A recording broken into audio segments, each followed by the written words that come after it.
सध्या आपण living words and classification of microbes हा चॅप्टर चालू आहे आपला आणि त्यामध्ये मायक्रो ऑर्गॅनिझम यांचं आपण क्लासिफिकेशन पाहिलं. या अगोदर बॅक्टेरिया, त्यानंतर फंगाय, बरोबर, त्यानंतर प्रोटोझोआ हे 3 कंटेंट आपण लर्न केलेले आहेत. आणि आजच्या लेक्चर मध्ये आपल्याला अगोदर काय लर्न करायचं आहे, अल्गी, आणि देन फायनली आपण काय लर्न करणार आहोत, viruses. Okay, so let start with algae. आता अल्गीचा अप्रॉक्सिमेट साईज जर पाहिला आपण तर तो अप्रॉक्सिमेट साईज आहे 10 मायक्रोमीटर टू 100 मायक्रोमीटर. या अगोदर सांगितलं तुम्ही तुम्हाला की 1 मीटर म्हणजे 10⁶ मायक्रोमीटर आणि यावरून 1 मायक्रोमीटरची किंमत म्हणजे 10⁻⁻6 मीटर. हे रिलेशनशिप आपण डिफाइन केलं होतं. आणि सो तुम्ही लक्षात ठेवायचं की अल्गी अंतर्गत येणारे जे ऑर्गॅनिझम्स आहेत, जो आपला शैवाल गट म्हणू आपण त्याला, तर यांचा अप्रॉक्सिमेट साईज किती आहे, 10 मायक्रोमीटर टू 100 मायक्रोमीटर. त्यानंतर अल्गी जे आहे ते सामान्यतः ॲक्वेटिक म्हणजे जलचर, पाण्यामध्येच असतात. त्यानंतर युकॅरियोटिक युनिसेल्युलर ऑटोट्रॉफिक. पहिला आहे की यामध्ये सेल कोणत्या प्रकारची आहे, पेशी कोणत्या प्रकारची आहे, युकॅरियोटिक म्हणजे दृश्य केंद्रकी पेशी, ज्यामध्ये स्पष्ट दिसणारं असं न्यूक्लियस केंद्रक असतं, त्याच्या बाहेर न्यूक्लियर मेम्ब्रेन म्हणजे केंद्रकीय आवरण आणि सर्व प्रकारचे सेल ऑर्गॅनिल्स, पेशीचे अवयव हे ज्यांच्यामध्ये असतात त्याला आपण युकॅरियोटिक म्हणतो.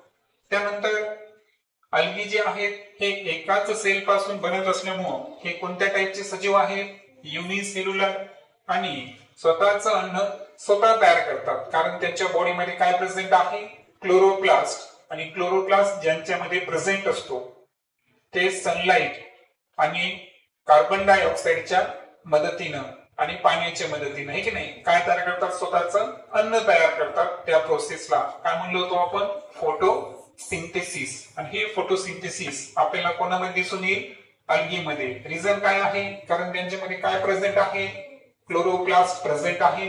क्लोरोप्लास्ट मध्ये कोणतं इसेन्शियल पिगमेंट प्रेझेंट असतं, क्लोरोफिल, हरित लवक, हे की नाही, त्याच्यामुळे ते स्वतःचं अन्न स्वतः तयार करतात. त्यानंतर फोटोसिंथेटिक. आता पहा, ऑटोट्रॉफ्स कोण आहेत, जे स्वतःचं अन्न स्वतः तयार करतात. आणि फोटोसिंथेसिस याचा अर्थ मी तुम्हाला सांगितलं. फोटो म्हणजे काय, सनलाइट, सूर्यप्रकाश. सिंथेसिस म्हणजे तयार करणे. काय तयार करणे, फूड, स्वतःचं अन्न स्वतः तयार करणं. हे कोणाला शक्य आहे, अल्गीला, कारण अल्गीमध्ये काय प्रेझेंट आहे, क्लोरोप्लास्ट. ओके, तो पॉइंट ऑलरेडी क्लिअर आहे तुमचा. आता असं नाही की सर्वच अल्गी युनिसेल्युलर आहे, येते लक्षात, कारण इथं तुम्हाला स्पष्ट दिलं आहे की very few species are unicellular but most are the multicellular and visible.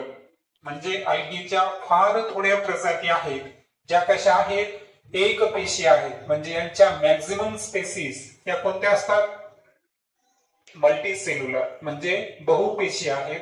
आणि व्हिजिबल विथ नेक आय म्हणजे आपल्या डोळ्यांना आपण स्पष्ट पाहू शकतो शैवालला, इतका त्याच्या मल्टीसेल्युलर स्पेसीज या आपण म्हणजे ते डायरेक्ट व्हिजिबल आहे. ओके, सो दोन्ही कंटेंट आहे यांच्यामध्ये. लक्षात आलं तुम्हाला. पहिला कंटेंट काय सांगितलं की फार थोड्या प्रजाती आहेत अल्गीच्या ज्या कशा आहेत, युनिसेल्युलर म्हणजे एक पेशी आहे. आणि जास्तीत जास्त अल्गी हे कशा आहेत, मल्टीसेल्युलर म्हणजे बहुपेशीय, आणि व्हिजिबल विथ नेक आय म्हणजे स्पष्ट डोळ्यांनी दिसतील अशा पद्धतीच्या. एक्झाम्पल जर पाहिलं आपण तर पहिलं एक्झाम्पल आहे क्लोरेला आणि दुसरा आहे क्लॅमेडोमेनस. सो क्लोरेला आणि क्लॅमेडोमेनस ह्या ज्या स्पेसीज आहेत हे कशाला बिलॉंग करतात, अल्गीला बिलॉंग करतात. That's why they are the examples of algae. Then finally पाहू आपण व्हायरसेस. आता सर्व प्रकारच्या मायक्रो ऑर्गॅनिझम मध्ये ज्यांचा आकार सर्वात लहान असतो ते कोण आहेत, व्हायरसेस. व्हायरसेसचा अप्रॉक्सिमेट साईज आहे 10 नॅनोमीटर टू 100 नॅनोमीटर. आता नॅनोमीटर काय आहे, 1 नॅनोमीटर म्हणजे किती मीटर, हा प्रश्न तुमच्या माइंड मध्ये असेल. अगोदर आपण समजून घेऊ की 1 मीटर म्हणजे किती नॅनोमीटर. तर 1 मीटर म्हणजे 10⁹9 नॅनोमीटर. लक्षात आलं. आणि यावरून 1 नॅनोमीटरची किंमत काढायची असेल तर 10⁻⁻9 मीटर. ओके, म्हणजे 1 मीटरचा आपल्याला कितवा भाग घ्यायचा आहे, 10⁹9 भाग घ्यायचा. इतक्या सूक्ष्म आकाराला आपण काय म्हणतो, नॅनोमीटर म्हणतो. आणि व्हायरसचा साईज जर पाहिला आपण तर 10 नॅनोमीटर टू 100 नॅनोमीटर ही त्यांची रेंज आहे. त्यानंतर not consider as living. Virus जे आहे ना, विषाणू, यांना आपण सजीव गृहीत धरत नाही, कारण ते लिव्हिंग आणि नॉन लिव्हिंग असे दोन्ही कॅरेक्टरिस्टिक्स शो करतात. पुढे आपण बघणार आहोत की व्हायरसेस हे मुक्त जीवन जगत नाही. त्यांना जगण्यासाठी कोणाच्या तरी बॉडीमध्ये काय करावं लागतं, एंटर करावं लागतं. म्हणजे होस्ट सेल त्याला म्हणतो आपण. म्हणजे विषाणू एक आपल्या शरीरात एंटर करतील, एखाद्या अॅनिमल्सच्या बॉडीमध्ये एंटर करतील किंवा एखाद्या प्लांट मध्ये एंटर करतील, पण सजीवांच्या शरीराच्या आत जाऊन जगतात. येते लक्षात. अशा प्रकारचे व्हायरसेस असतात. बाहेर ते जगू शकत नाही, म्हणून त्यांना आपण लिव्हिंग कन्सिडर करायचं का, नाही. तर आपण काय कन्सिडर करायचं, it is the edge of living and non living. ते असे ऑर्गॅनिझम आहे की जे सजीव आणि निर्जीव यांच्या सीमा रेषेत आहे. म्हणजे तिथं त्यांच्यामध्ये काही कॅरेक्टर्स हे लिव्हिंगचे शो करतात, काही कॅरेक्टर्स हे ते नॉन लिव्हिंगचे शो करतात. म्हणून सजीव आणि निर्जीव यांच्या सीमा रेषेत ते आहे असं आपण म्हणत असतो. Studied under microbiology. जसे तुम्ही माहित असेल की सायन्सचे आपण मुख्य 3 पार्ट्स करतो. 11th 12th ला गेल्यावर काय, फिजिक्स, केमिस्ट्री, बायोलॉजी. तसं बायोलॉजीच्या पण अनेक ब्रँचेस आहेत. पण the branch of biology which deals with the micro organism that is known as the microbiology. म्हणजे बायोलॉजीची अशी शाखा जीवशास्त्राची की ज्यामध्ये फक्त आणि फक्त आपण कशाचा अभ्यास करणार, सूक्ष्म जीवांचा अभ्यास करतो. त्या बायोलॉजीला काय म्हणायचं, मायक्रोबायोलॉजी. आणि जे व्हायरसेस आहे त्यांचा अभ्यास आपण कशामध्ये करतो, मायक्रोबायोलॉजी म्हणजे सूक्ष्म जीवशास्त्र. त्यानंतर extremely minute 10 to 100 times smaller than bacteria.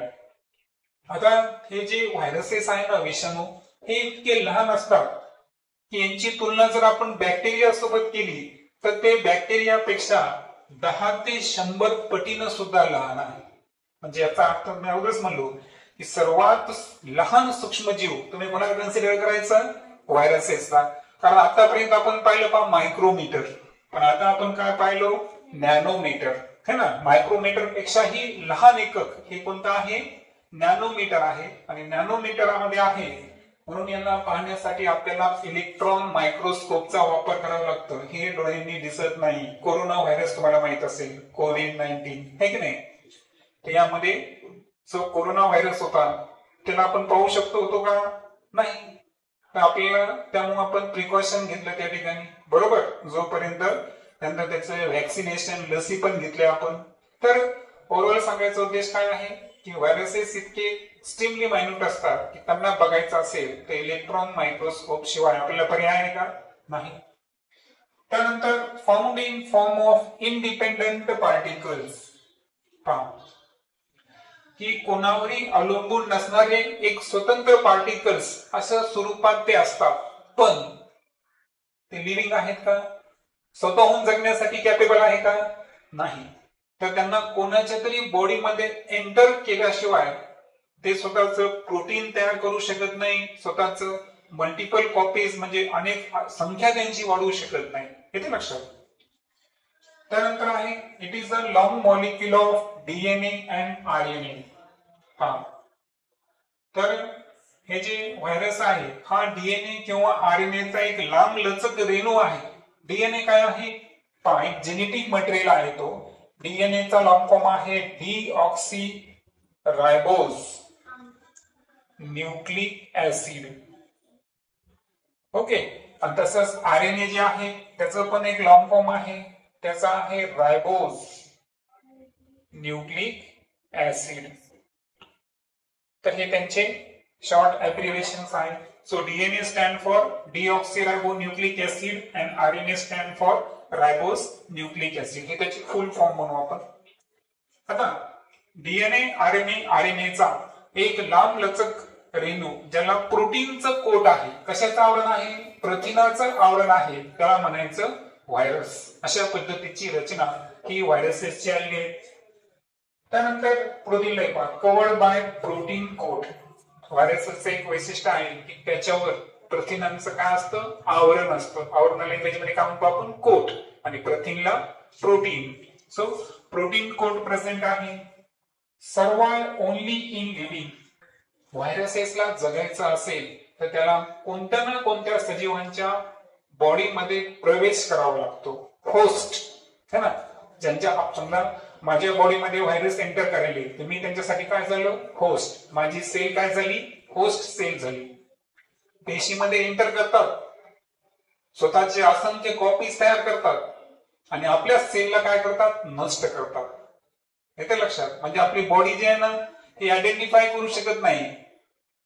बॉडीमध्ये एक रोग प्रतिकार शक्ती, तुम्हाला माहिती ना आपण आजारी का पडतो, की जेव्हा जेव्हा आपल्या शरीराची इम्युन सिस्टीम जी आहे ही पॅथोजन विरुद्ध लढण्यासाठी काय पडते, म्हणजे त्याच्यामध्ये कमतरता येते, डिफिशियन्सी येते, अशा वेळेस आपण आजारी पडतो. लक्षात येईल. सर्दी झाली का, कारण रायनो व्हायरस सोबत आपली बॉडी काय करत नाही, फाईट करत नाही. येते लक्षात. कोरोना व्हायरस मध्ये काय झालं की त्या व्हायरसला आपली बॉडी काय करू शकत नव्हती, रेजिस्ट करू शकत नव्हती, कारण आपल्या बॉडीमध्ये एक इम्युन सिस्टीम पहा ज्याला आपण रोग प्रतिकार शक्ती म्हणतो. आपल्या आजूबाजूला असंख्य रोगजंतू आहे, कितीतरी हार्मफुल बॅक्टेरिया, व्हायरसेस आहे. मग आपण दररोज आजारी पडतो का बरं? लस का घ्यायची, कारण लस मुळे काय होतं की आपली जी इम्युन सिस्टीम आहे ती आर्टिफिशियली डेव्हलप होते, ती इनेट नसते. तर ती आपण डेव्हलप केलेली असते आणि त्याच्यानंतर मग आपल्याला तो आजार डबल होत नाही. येते लक्षात. तर सांगायचा उद्देश होता की फक्त सजीवांमध्येच व्हायरसेस काय होऊ शकतात, जिवंत राहू शकतात. त्यानंतर produce own proteins in host cell. समजा एखादा व्हायरस आहे आपल्या बॉडीमध्ये एंटर केला, एंटर केल्यावर तो कुठे चाललो, बोला कुठे चालला, तो आपल्या पेशीमध्ये. आणि पेशीमध्ये गेल्यानंतर ते सर्वात अगोदर स्वतःच काय तयार करतो, प्रोटीन तयार करतो. आणि प्रोटीन तयार केल्यावर काय करतं आपण, क्रिएट न्यूमेरियस रेप्लिका. रेप्लिका म्हणजे काय, आपण झेरॉक्स मारतो का, एखादी प्रश्नपत्रिका असली की त्याच्यात 30 झेरॉक्स मारल्या, तसं हे व्हायरसेस काय करतात माहिती का, एका व्हायरसचे 100 व्हायरस, 100चे 500 व्हायरस, म्हणजे स्वतःची असंख्य अशी संख्या ते आपल्या शरीरामध्ये काय करतात, वाढवतात. मग हे वाढवताना आणखीन एक कार्य करतात, ते destroy the host cell and become free. आणि आपल्या शरीराच्या आतच आपल्या शरीराची ज्या पेशीमध्ये त्यांनी एंट्री केली होती त्या सेलला काय करतात, ते नष्ट करतात, तिथून मुक्त होतात. आणि मुक्त झाल्यावर पुन्हा आपल्या शरीराच्या ज्या दुसऱ्या सेल्स आहेत त्याला काय करतात, ते पुन्हा तेच आतमध्ये जायचं, प्रोटीन कोड तयार करायचं, त्याला डिस्ट्रॉय करायचं, पुन्हा नवीन सेलला इन्फेक्ट करायचं. म्हणजे हा जो व्हायरल डिसीज असतो व्हायरसेसमुळे हा फार घातक आहे. पहा आपण पाहिलं असेल की बऱ्याच व्हायरल डिसीज मुळे काय होते, चक्क डेथ सुद्धा होते. पहा है ना. मग काय झालं, डेथ झाली म्हणजे काय झालं, हे व्हायरस काय करायले, टप्प्याटप्प्याने आपल्या शरीरातल्या सेल्स हे नष्ट करत चालतात. आणि दॅट्स वाय आपली जी इम्युन सिस्टीम आहे ती खूप स्ट्रॉंग असणं आवश्यक आहे. वेगवेगळे डिसीज जे आहेत त्यांच्या जे व्हॅक्सिन्स असतात ते आपण वेळोवेळी घेतल्या पाहिजे, तरच आपण या व्हायरसेस सोबत काय करू शकतो, फाईट करू शकतो. अदरवाईज व्हायरस जे आहे हे आपल्या मृत्यूला सुद्धा कारणीभूत असू शकतात. कारण बॉडी आयडेंटिफाय करत नाही की होस्ट सेल म्हणजे स्वतःची पेशी कोणती आहे आणि व्हायरसेस कोणते. त्याच्यामुळे तिथं बॉडी काय करते, तिथं बॉडीचे लिमिटेशन्स येतात, मर्यादा येते. त्यानंतर free viruses again infect new cells. सांगितलं एकदा का होस्ट सेलला डिस्ट्रॉय केल्यानंतर पुन्हा नवीन सेलला ते इन्फेक्शन करतात. Causes many disease to plants and animals. आणि प्लांट्स आणि अॅनिमल्स मध्ये बऱ्याच रोगाला कारणीभूत कोण असतात? हे व्हायरसेस असतात. फायनली आपण पाहू काही व्हायरसेस बद्दल इन्फॉर्मेशन. यामध्ये अगोदर आहे ह्युमन संदर्भात पहा.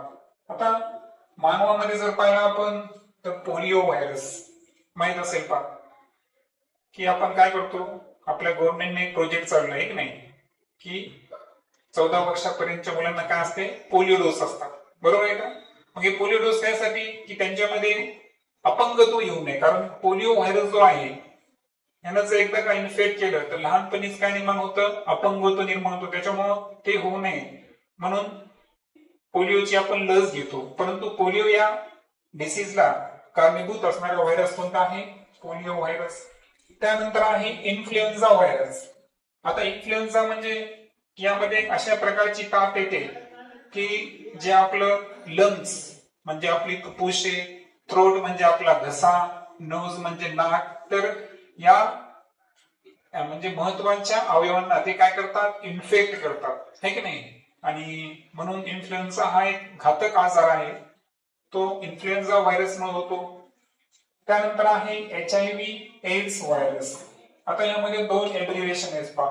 हा जो HIV आहे, हा HIV काय आहे तर पहा, human immuno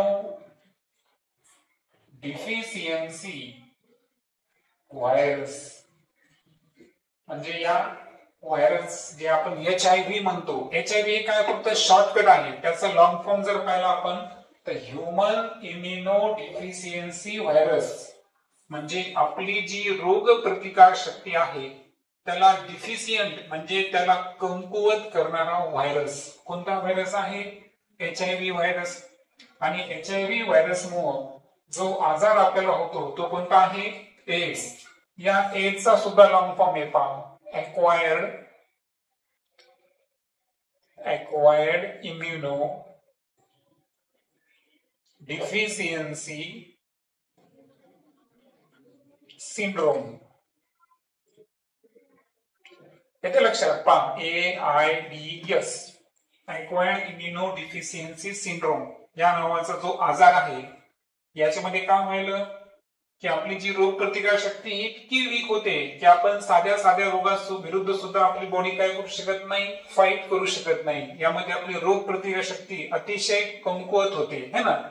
immune system damage करणारा व्हायरस HIV व्हायरस आणि त्यामुळे होणारा रोग हा कोणता आहे? एड्स. त्यानंतर आहे कॅटल मध्ये जर पाहिलं आपण तर पिकोरना व्हायरस. पिकोरना व्हायरस जो आहे ना, हा कॅटल म्हणजे कोण? गुरेढोरे, तर यांना होणारा हा आजार आहे. परंतु फक्त त्यांनाच नाही तर फिश, मॅमल्स जे सस्तन प्राणी आहेत, बर्ड्स, पक्षी यांना सुद्धा हा पिकोरना व्हायरस जे आहे याच्यामुळे पिकोरना डिसीज होतो. आणि हा पिकोरना आणि हे पोलिओ हे एकाच गटातल्या म्हणजे व्हायरसेसचे पुढच्या 11वी-12वी तुम्ही लर्न करणार की ते एकाच कॅटेगरी मधले काय आहे? व्हायरसेस आहे. त्यानंतर आहे प्लांट्स मध्ये जर पाहिलं आपण tomato wilt virus and tobacco mosaic virus. आता टोमॅटो विल्ट व्हायरस जी टोमॅटोची पाने आहेत त्याच्यावर व्हायरल इन्फेक्शन होतं पहा.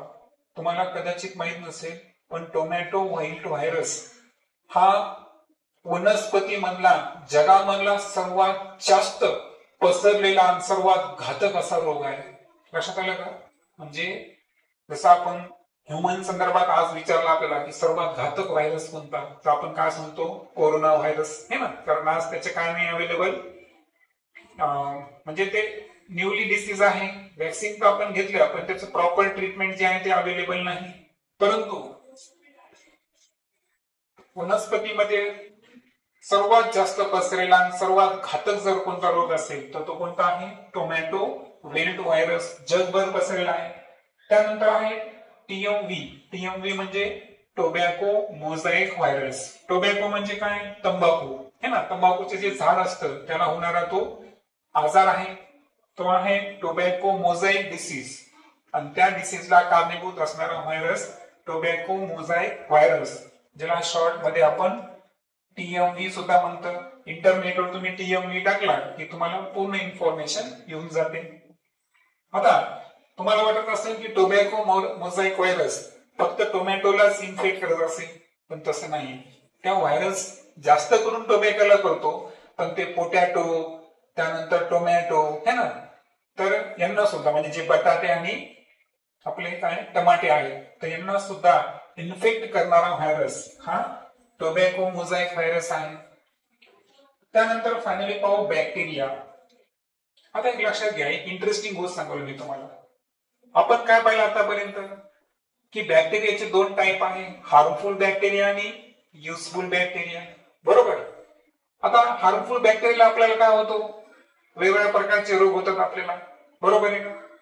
पण बॅक्टेरियाला सुद्धा ठार करणारं कोणतरी आहे, आणि बॅक्टेरियाला ठार करणारा, किल करणारा जो व्हायरस असतो त्याला काय म्हणायचं, बॅक्टेरियोफाज. काय म्हणायचं, बॅक्टेरियोफाज. मग बॅक्टेरियोफाज काय बरं, बॅक्टेरियोफायरस हा स्वतः एक व्हायरस आहे, आणि हा असा व्हायरस आहे जे कोणाला इन्फेक्ट करायला, बॅक्टेरिया म्हणजे जीवाणू जे आहेत या जीवाणूंना नष्ट करणारा व्हायरस. तो व्हायरस कोणता आहे, बॅक्टेरियोफाज. तर अशा पद्धतीनं आपण आपले शेवटचे टॉपिक अल्गी आणि त्यानंतर व्हायरसेस या संदर्भात इन्फॉर्मेशन घेतली. नेक्स्ट लेक्चर मध्ये ह्युमन संदर्भात एक वेगवेगळे डिसीज, ह्युमन डिसीज हा चॅप्टर आपण स्टार्ट करू.